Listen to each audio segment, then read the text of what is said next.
this is like my life journal, I guess. This is actually what I need to be hearing. So I'm preaching to you something that I actually needed to tell myself. Give myself some real-time therapy and life coaching. I stay happy and on my highest vibe and just following what makes me feel good, what makes me passionate, what makes me light up and excited. That is always going to lead me to my best timelines. My boyfriend and I just watched the skyscraper live of Alex Honnold climbing that 100-story building in Taiwan with no equipment, and it was scary to watch. And when he got to the top, my boyfriend and I were super emotional. We were like, we want to cry. And it's true, and his wife kind of touches on it, like how she and her daughters love to see her husband just pursuing his passions and his dreams and just not letting any fears hold him back, and just knowing he has a mission and a purpose and something that's fun for him, something that drives him, and he just goes after it. And I feel like we have so many fears that it's like a lot of us, it's not the building we want to climb, it's like the fears that hold us back. It's not like we don't know what we want to do in life or what a dream would be. It's just all of the fears of falling off the building along the way. And I mean, in my life personally, I was just thinking of so many buildings I've climbed, mountains you've climbed, and ones that are still on the horizon for me. When my boyfriend and I watched 14 peaks of that climber that did the 14 mountains, oh my gosh, like the tallest mountains. Whoa, okay, so when that came out, wow, we drew a little photo of 14 peaks, 14 mountain peaks, and then on each of the 14 ones, we wrote mountains we wanted to climb, dreams that we have that we are scared to go after or want to go after, like big dreams. And memory serves me correct, we did nearly all of them. It would be so fun to look back at that photo. This was years ago. I think I'm scared to commit to a location to buy a house. And with that one, it's I've moved a lot, and I love how much I've been able to move. There's so many cities I've got to live and explore.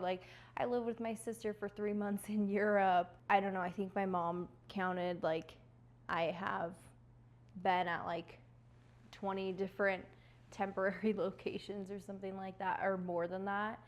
And that is something that I just absolutely love.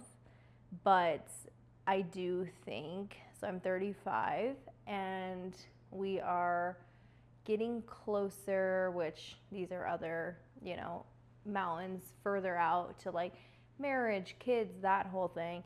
And so I want to have a home, a nest figured out and stabilized and decorated and moved in and all of the things before I get pregnant, because I don't want the stress of that. So yeah, that being said, I feel like having to commit to a place and not be able to get up and move is really crazy.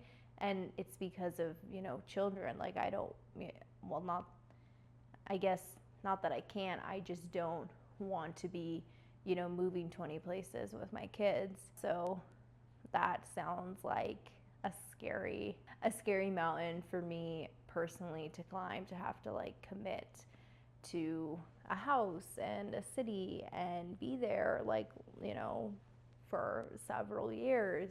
I guess I just know when there's big commitments like buying a house, getting married, having kids, it's you can't take the bullet out of the gun once it's shot. It's once you buy that house, you're not just packing up and canceling your lease and leaving. It's a whole ordeal, once you become married, yes, you can divorce, but it's a whole ordeal if you wanted to get out of that. And obviously once you have kids, that's a permanent situation. So I feel I don't know, am I afraid of commitment? Am I afraid of being trapped? I afraid of the opportunity costs? Probably all of the above. The opportunity costs meaning like, okay, I buy a house here, but that gives me the opportunity cost of like, oh, I can't go move to Sedona and then go live in, Palm Beach for a little bit and then go, move here. I can't bop around. So it's like I'm missing out on an opportunity cost of like exploring different places. And I've really loved that about my life. And then the opportunity costs of like marriage and kids, not just the permanency of it, but it's like the life, the other, life path that I am not doing because I'm going down that path. Wow, yeah, I just had this download of like, okay, Sarah, you are trying to plan out your life with your brain, with your mind. That's not what we need to be doing. This is what causes stress and anxiety. Stay present, follow the next most exciting, happy thing you can do in this present moment, day to day in your life, and your higher self and the universe will guide and make all of these decisions. So like, this is what's giving you stress. This is what's giving you anxiety, is the fact that you think you have to sit here and pick and plan things and blah, blah, blah. Because what do we know? We plan and God laughs. So why am I even like doing this to myself? I know this is crazy, but it's just so tempting as a little human to like think we like, okay. So yeah, I think what I need to do is let go and let God, aka me, aka my higher self, just put down the next stone and like trust that it's all going to be okay, that it's all for my highest good, that it's all my best possible timeline. Because if I stay happy and on my highest vibe and just following what makes me feel good, what makes me passionate, what makes me light up and excited, that is always going to lead me to my best timeline. So there is no opportunity cost to be scared about. There is no stuck to be scared about, because I know that I'm already living my highest good, my best timeline, and like the cream of the crop, and it's all good. So guess I answered my own question. But yeah, see, this is why it's fun to just pop on a video and process shit out and give myself some real-time therapy and life coaching, and yeah, just open the vessel and see what I need to be listening to, because these downloads are always here, but it's just like, when do we take the time, or are we taking the time as much or as often as we can or should to like sit down and hear the messages? Because they're always there. It's just a matter of if you're gonna let them enter and process and actually hear your guides, your wisdom, your higher self. Today, I have been busy. I ran some errands. I just haven't really had any time today to really like ground and, listen to some higher wisdom. This is like my live journal, I guess. I don't even know. This is so awesome. I've heard so many creators. I've wanted to make videos for a decade, but I was too scared. That's a whole other video. But I've heard so many times creators being like, that was for me, like that like download I just got, or like, this is to a version of myself, everything I'm saying, or like, this is actually what I need to be hearing. So I'm preaching to you something that I actually needed to tell myself. So I'm kind of getting one of those like surreal deja vu type of moments. This feels so good to process this out. I honestly feel like a release with my energy list. Like a lot of that mental gymnastics I was just doing have subsided, and I just feel like a blanket of calm of just like, I got me. Like everything is gonna be fine. There's no missed opportunities. Like I am following my passions, my joys, what lights me up, what excites me, what you know, what's authentic to me, what I want to be doing, what's filling my cup. And that's all I can do. And I am doing it more of the time.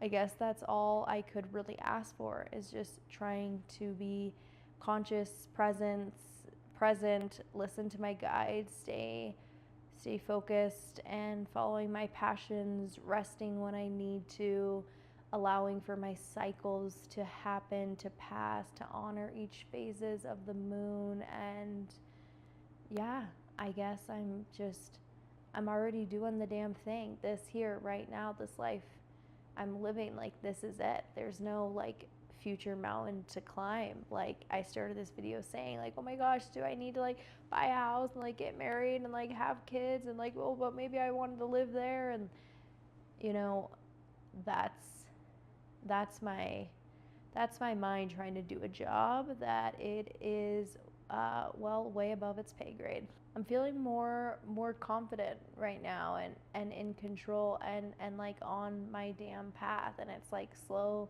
down, like take a look around. If you are consciously listening to your guides, if you are following your joy, if you are saying yes when you mean yes and no when you mean no, and being authentic and resting when you need it, and knowing what makes you lit up and doing it. Wow. Yeah, now I'm just like getting filled with so much gratitude, just thinking of all the times I've rested and played and followed my joy, and all of that. I'm really proud of myself, and there's nothing more I need to plan. There's nothing more I need to be doing. I'm already doing it. I'm already consciously living, and it just feels really good. And when you can just stop and surrender and drop into this place and like open your vessel, feel the gratitude in your heart, just all of that mental chatter and gymnastics just subsides. And then you see yourself, just that little source, that little stream of God floating through the cosmos. All of us are in this together. I'm super proud of Alex Honnold for following his passion and his bliss. Kudos to you, Alex, for just being on that timeline and trusting yourself and the universe, and just following your dreams and your bliss, and showing your wife, your daughters, and all of us what it looks like to just live free and be brave. I can think of a million times I've been brave, and I know you have too. We all have. We're all one, and we see a little bit of that bravery and that fearlessness and that passion and that drive and that accomplishment and the pride and all the awesome things that Alex got to, you know, see on like this mega scale tonight. But we all have our own little versions of that. We are doing the thing, man. Earth school is not always easy, but it's definitely worth it, right?